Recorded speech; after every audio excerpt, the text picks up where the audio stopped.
दिल में फिर से खुशियों का पैगाम आ रहा है। मुबारक हो मोमिनो, फिर से रमज़ान आ रहा है। रमज़ान करीब है। ये सिर्फ़ एक महीना नहीं, एक और मौका है अपनी ज़िंदगी को बदलने का, अपनी रूह को जगाने का। अस्सलाम वालेकुम माय फैंटेबलस यूट्यूब फैमिली, कैसे हैं आप सब लोग? इंशाल्लाह मेरी दुआओं से ठीक ठाक फिट फाट होंगे। आज पेश खिदमत है रमज़ान की तैयारी। रमज़ान की तैयारी सिर्फ सहरी और अफ्तारी से नहीं होती, बल्कि नीयत को दुरुस्त करने से होती है, क्योंकि अमाल का दारोमदार नीयतों पर होता है। अगर हर काम को अजर की नीयत से किया जाए तो वो स्वाब बन जाता है। यानी घर के काम काज को भी अगर हम इस नीयत से करें कि हम दूसरों की खिदमत गुजारी में वक्त गुजारें, तो वो हमारे लिए बायसे अजर और स्वाब बन जाएगा। घर की डीप क्लीनिंग और मील्स की प्री प्रेपरेशन को अगर हम इस नीयत से करेंगे कि हम अपना मैक्सिमम काम रमज़ान आने से पहले ख़त्म कर लें और रमज़ान के दौरान मिलने वाले वक्त को हम इबादत में ख़र्च करें, तो ये सारा काम भी हमारा इबादत में ही शामिल हो जाएगा और इसका अजर भी हमें अल्लाह ताला ज़रूर अनायत फरमाएंगे। मैं इस वीडियो में आपके साथ शेयर करूंगी कि क्यों तमाम फैंटेबलस लेडीज़ को रमज़ान से पहले अपने घर को नीट एंड क्लीन कर लेना चाहिए और अपने बहुत सारे कामों को पहले से सरंजाम दे लेना।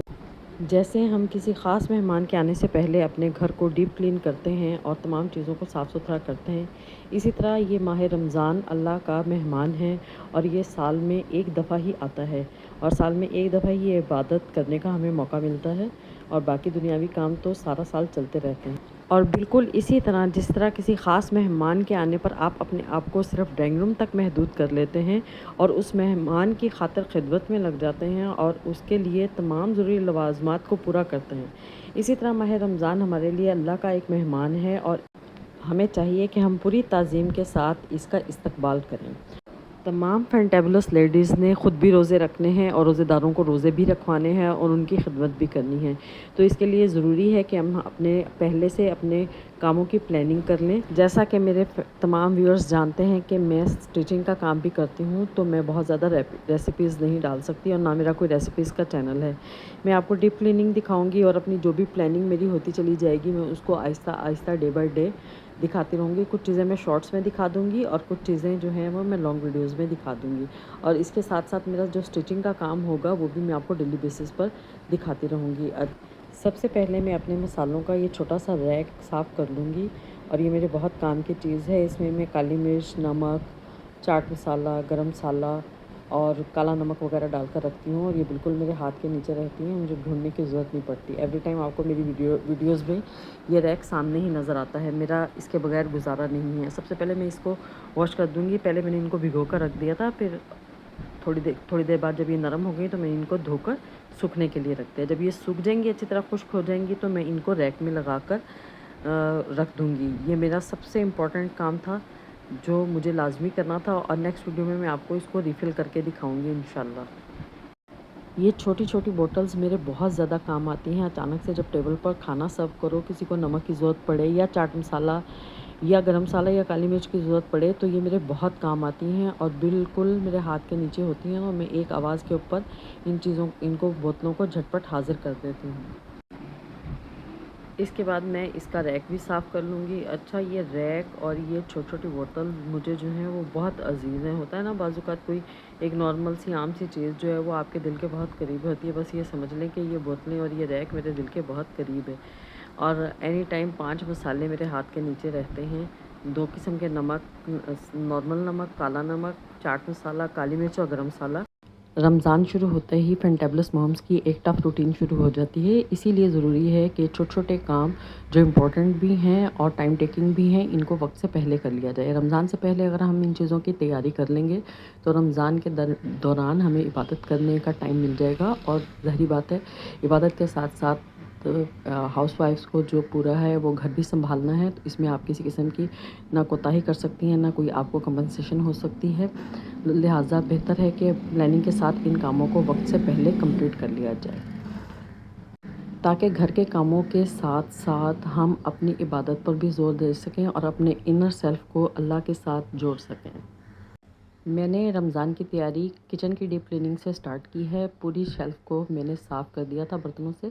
बर्तनों से साफ़ करने के बाद मैंने खूब इसकी सफाई सुथराई कर ली और उसके बाद मैं इसमें बर्तन जोड़ दूँगी और वक्तन फ़क्तन जो तब्दीलियाँ इसमें करती रहूँगी वो रमज़ान से पहले पहले आपको दिखाती रहूँगी। और एक फ़ाइनल लुक चाँद रात को यानी रमज़ान की जो फ़र्स्ट नाइट होगी पहले रमज़ान की सहरी में मैं आपको दिखाऊँगी कि मैंने अपना किचन किस तरीके से रेडी किया है। अभी तो ये है कि चीज़ें धो धो के किचन में आती रहेंगी। और अभी मैं आपके साथ सिर्फ किचन क्लीनिंग की वीडियो शेयर करूंगी और ऑर्गेनाइजिंग की वीडियो मैं आपके साथ बाद में शेयर करूंगी, क्योंकि आपको पता है कि मैं बार बार वीडियोस में बताती हूँ कि मेरा सिलाई का काम होता है। मैं काम को पोर्शंस में डिवाइड करके करती हूँ ताकि मेरे बाकी काम अफेक्ट ना हो। मैंने किचन को नीट एंड क्लीन कर लिया है, ऊपर से मुकम्मल तौर पर शेल्फ भी साफ़ हो चुके हैं। तमाम चीज़ें हटा कर मैंने बहुत अच्छी तरीके से किचन को डीप क्लीन कर लिया है, ठीक है। और इसके बाद मैं नीचे वाले पोर्शन को स्टार्ट करूँगी।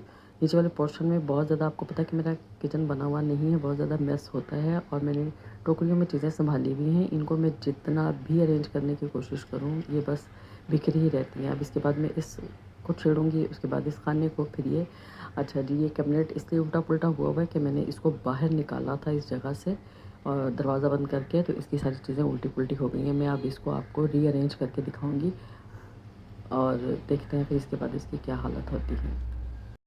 क्लिप थोड़े आगे पीछे हो गए हैं, आप समझ लीजिएगा। ये मैंने कैबिनेट को पहले बाहर निकाला था और फिर अंदर से बहुत अच्छी तरीके से सफाई की थी।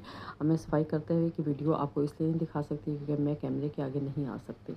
तो स्लैब के नीचे के तमाम खाने खाली करने के बाद यहाँ मैंने झाड़ू लगा दी। झाड़ू लगाने के बाद मैंने इसमें पोछा लगा दिया अच्छी तरह और इसको एक दिन के लिए खुला छोड़ दिया ताकि ये अच्छी तरह खुश्क हो जाए। और इससे अगले दिन जब कैबिनेट अच्छी तरह खुश्क हो गए और इनमें हवा का गुज़र हो गया तो मैंने कैबिनेट्स को वापस लगा दिया और कैबिनेट्स की अच्छी तरह सफाई करने के बाद इसके अंदर मैंने पेपर बिछा दिया। अच्छा, पेपर बिछाने के लिए ज़रूरी नहीं है कि आप गिफ्ट पेपर्स ही ख़रीदें महंगे महंगे। घर में जो फालतू कैलेंडर्स होते हैं पिछले साल के, मैं तो वही इस्तेमाल कर लेती हूँ।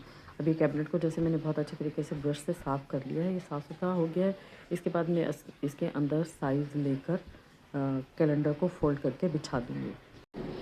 इसके बाद रीऑर्गेनाइजेशन की बारी आ जाएगी और मैं नेक्स्ट डे तमाम चीज़ें इस तरह ऑर्गेनाइज़ कर लूँगी कि सहरी और अफ्तारी के वक्त चीज़ें ढूंढने के लिए मुझे किसी किस्म की परेशानी का सामना ना करना पड़े और मेरा वक्त ज़ाया ना हो, ताकि मैं मैक्सिमम वक्त इबादत को दे सकूँ और अपने तमाम कामों को बखूबी अंजाम दे सकूँ। इंशाल्लाह रीऑर्गेनाइजेशन की वीडियो भी मैं आपके साथ जल्द शेयर करूँगी। और इसके बाद मैंने कैबिनेट में जब ये बिछा लिया तो इसको सेट करने के लिए मैंने इसके ऊपर हैवी वाले जूसर ब्लेंडर वगैरह रख दिए ताकि ये थोड़ा सेट हो जाए। घर की डीप क्लीनिंग के बाद मैं इंशाल्लाह एक वीडियो शेयर करूंगी आपके साथ कि किस तरह इंसान को स्पिरिचुअली अपने आप को डीप क्लीन करना है रमज़ान से पहले और रमज़ान के दौरान इंशाल्लाह। और उसमें हम ये देखेंगे कि हमें किस तरह अपनी बुराइयों को समझना है और अपनी कोताहियों को देखना है और उनसे तौबा करनी है और अपने लिए अल्लाह ताला से नेकी की तौफीक मांगनी है। और रोज़ा तो नाम ही डीप क्लीनिंग और क्लींजिंग का है, deep cleaning of our inner self and our soul. और इन तमाम सफाइयों सुथराइयों का ये मतलब है कि हम लेडीज़ को काम तो बहरहाल करना है, रोज़े की हालत में भी हमें अपनी ज़िम्मेदारियों से कोताही नहीं बरतनी। तो जितना ज़्यादा हम अपने काम को आसान कर लेंगे रोज़े के लिए, उतना ज़्यादा हमारे लिए इबादत के लिए टाइम निकालना आसान हो जाएगा। क्योंकि रमज़ान के अंदर पहले ही रोज़े से यकदम इंसान की बेसिक रूटीन भी बदल जाती है, तो उसको सेटिंग में आते आते अगर इंसान ने इन कामों को भी पेंडिंग रखा हुआ हो तो फिर इंसान के लिए बहुत मुश्किल हो जाएगा। अच्छा जी, ये एक और कैबिनेट है मेरी एक बर्तनों की, इसको भी मैंने इसकी ड्रॉर को के अंदर मैंने अच्छे से गिफ्ट पेपर बिछा लिए हैं और इसके बाद इसको मैं रीऑर्गेनाइज़ करके दिखा दूँगी आपको। और नीचे वाले खाने में भी मैंने बहुत अच्छी तरह पेपर बिछा दिए हैं और इसके बाद उसकी भी मैं सेटिंग कर लूँगी, वो इंशाल्लाह मैं आपको नेक्स्ट वीडियो में दिखाऊँगी। अच्छा, इसमें मैंने ज़रूरी कटलरी जो मुझे अफ्तार के टाइम चाहिए होगी, ग्लास, नमकदानियाँ वगैरह सेट की हैं। ये नीचे का पोर्शन हो गया, इसको भी मैंने साफ़ सुथरा कर लिया था। अभी मैंने पेपर सेट करने के लिए बड़ी बड़ी वज़नी चीज़ें इसके ऊपर रखी हुई हैं। जब भी पेपर सेट हो जाएगा तो मैं इसको रीऑर्गेनाइज़ कर दूँगी। अच्छा जी, ये मैंने बेसिक चीज़ें जो बिल्कुल हाथ के नीचे होनी चाहिए, चमचे हैं, डोंगे के चम्मच हैं और नमकदानियाँ हैं और शुगर पॉट है, इसको मैंने सामने ही रख लिया है ताकि चम्मच वगैरह वक्त ज़रूरत इंसान को ढूंढने ना पड़े। इसके बाद मैं आपको दिखाऊंगी अपनी डाइनिंग टेबल कम टीवी लाउंज की एक लुक। अभी आपने देखा कि कितना ज़्यादा खलारा फैला हुआ था, मैंने सारे किचन को खाली करके टेबल के ऊपर रखा हुआ था। और अब इसके बाद मैंने जब तमाम सेटिंग कर ली है, उसके बाद मेरी टीवी लाउंज का लुक कुछ इस तरह से था। और मैंने इसके ऊपर फ्लावर्स रख दिए हैं। फ्लावर की तस्वीर मैं आपको ये बताऊंगी मेरा पॉट कैसे तैयार किया है मैंने। ठीक है, ये एक छोटा, वैसे तो कराची में दस्तरखान लगता है, लेकिन जब सिंगल किसी को अलग अलग खाना खाना होता है तो ये 2 कुर्सियों की टेबल मेरे लिए काफ़ी होती है। इन बाकी काम और बाकी बातें अगले व्लॉग में। अल्लाह हाफिज़।